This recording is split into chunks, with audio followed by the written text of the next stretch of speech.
I don't like deluded people. Deluded means जब कोई शख्स अपने बिलीव्स में इतना उलझा हो कि उसको रियलिटी दिख ही ना रही हो, यानी जब कोई शख्स झूठी या गलत बात पर यकीन कर ले और खुद को धोखे में रखे। और at the same time it doesn't pinch your pockets.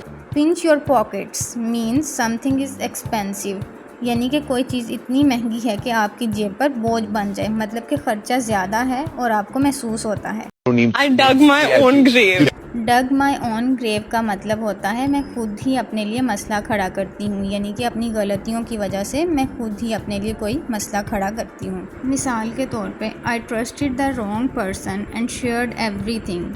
I really dug my own grave, यानी कि मैंने गलत इंसान पे भरोसा किया और सब कुछ बता दिया। वाकई मैंने अपनी ही कब्र खोद ली। Oh my gosh, I have a doppelganger. Doppelganger means कोई ऐसा शख्स जो किसी दूसरे से बिल्कुल मुशाहबत रखता हो लेकिन उनका आपस में कोई रिश्ता ना हो। Means a person who looks exactly like someone else but they are not related.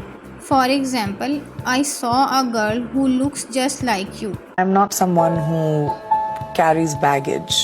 Carriage baggage का मतलब है कि मैं माजी की तकलीफ़ें, गाम या मसाइल साथ लेके नहीं चलती। I live in the present, यानी कि मैं पुरानी चीज़ों को दिल में नहीं रखती, और ये जाहिर करता है कि आप इमोशनली बहुत स्ट्रॉन्ग हैं।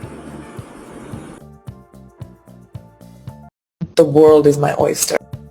The world is my oyster means I have many opportunities in life, यानी कि दुनिया मेरे लिए मौक़ों से भरी हुई है, यानी कि मैं जो चाहूँ कर सकती हूँ। मेरे लिए This is treachery. It's a traitor.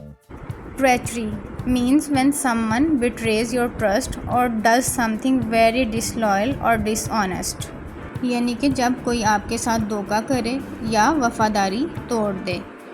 For example, his friend's treachery broke his heart. दोस्त की गद्दारी ने इसका दिल तोड़ दिया। treachery means गद्दारी करना, किसी को धोखा देना। Follow for more. In that moment, if you need silence, if you need people out of your eye line, Out of eye line means कि कोई चीज़ या शख्स आपकी नज़र के सामने ना हो या नज़रों से थोड़ा दूर हो। Someone is not in your direct view.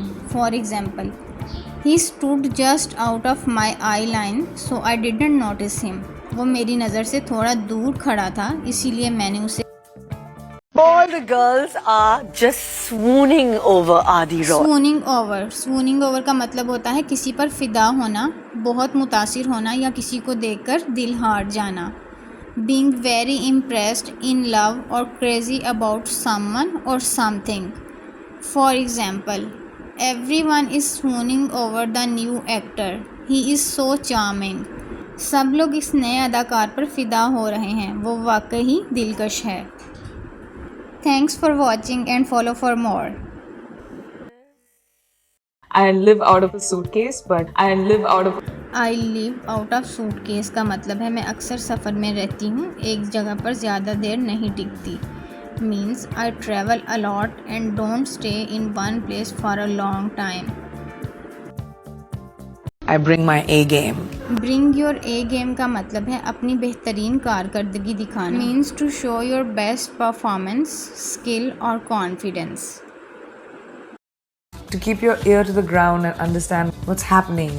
To keep your ear to the ground. Keep your ear to the ground का मतलब है हर वक्त खबरदार रहना और इर्द गिर्द की बातों पर ध्यान देना ताकि कोई अहम बात या मौका जो है वो छूट ना जाए। Means to stay alert or listen carefully to what's happening around you. जी हाँ, एक समझदार इंसान हमेशा हालात पर नज़र रखता है और कान खुले रखता है। Follow for more. Sir, I'm a complete goofball.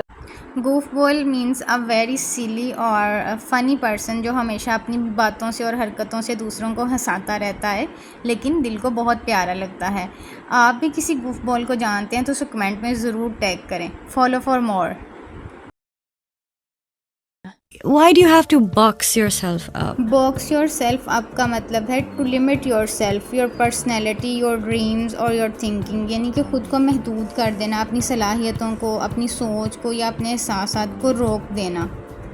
So don't box yourself up and go explore the world. You are made for more.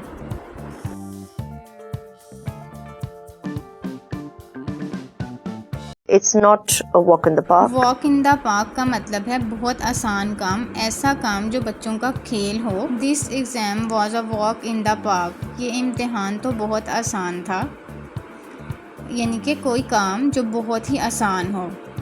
Thanks for watching and follow for more. The boat has sailed, you know, and we're here the now. Boat has sailed means मौका हाथ से निकल चुका है, यानी कि अब बहुत देर हो चुकी है। It means the opportunity is gone and it's too late now and you miss your chance. Stop and smell the roses when you can. Stop and smell the roses का मतलब है ज़िंदगी के खूबसूरत लम्हों को महसूस करें, यानी take time to enjoy the little things in life, यानी हर वक्त दौड़ में मत रहो, कभी रुक कर जीना सीखो। That somewhere down the line it's very important. Somewhere down the line का मतलब है कहीं ना कहीं आगे जाकर, यानी कि मुस्तकबिल में या वक्त के साथ साथ।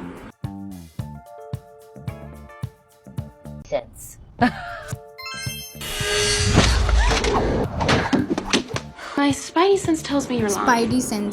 स्पाइडी सेंस एक मुहावरा है जो ये जाहिर करता है कि आपको दिल से या अंदरूनी तौर पर कोई ख़तरा, धोखा या गड़बड़ होने का एहसास है बग़ैर किसी ज़ाहरी सबूत के, यानी कि आपको महसूस हो रहा है या फील आ रही है कि जैसे कुछ गड़बड़ है।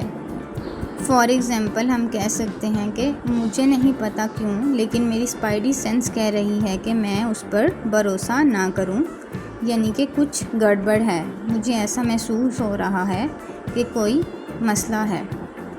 Follow for more.